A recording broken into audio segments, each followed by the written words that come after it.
ভালোবাসার মানুষকে ভালোবাসার ফুল দিতে হয়। আর ভালোবাসার অনেক রং, তাই আমি বিভিন্ন কালার অ্যাড করে একটা ফুলের তোড়া বানাবো। এই আমার ওয়াইফকে আমি দিব, বাচ্চাকে।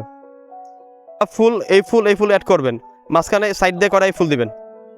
ভালোবাসার মানুষের জন্য নিজের হাতে ফুলগুলো বেছে বেছে দিব।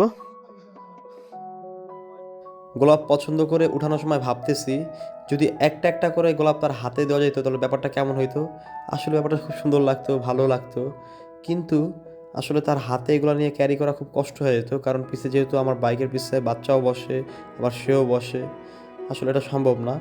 আমি গোলাপগুলো পছন্দ করতেছি, এখন দেখি ফুলের তোড়া বানানোর পরে কেমন লাগে। আশা করি সে বহুত খুশি হবে।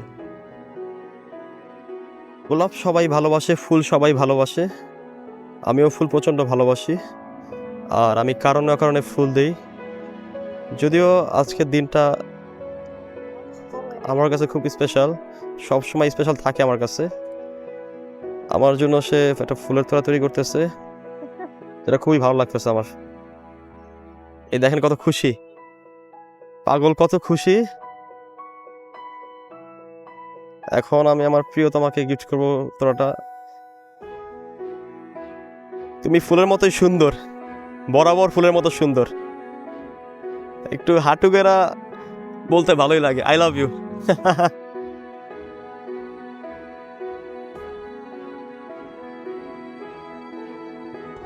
তুমি খুশি কতটা? চলো কিছু খাইতে যাই এবার। ওয়েলকাম।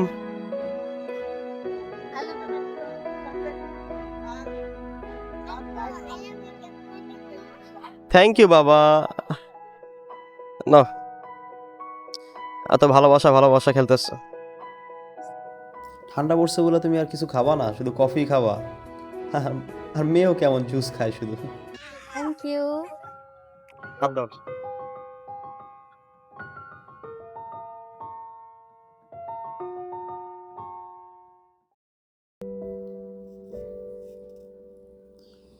সে খুবই খুশি হয়েছে, ফুলের তোড়া বারবার হাতে নিয়ে ফুলের গ্রান নিতেছিল।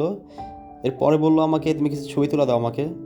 আমি তারপরে বিভিন্ন অ্যাঙ্গেলে তার ছবি তুলে দিতেছিলাম, আর সে বিভিন্ন অঙ্গি ভঙ্গি দিয়ে তার খুশি প্রকাশ করতেছিল। আর আমাদের দুজনের ব্যস্ততার সুযোগে আমার মেয়ে সুন্দর করে মোবাইল নিয়ে গেমস খেলতেছে। এরপর আমরা বের হয়ে গেলাম।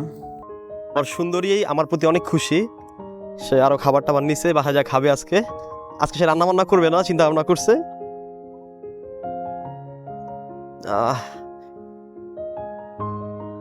জানো, উঠো আসো, তোমাকে পরীর মতো লাগতেছে।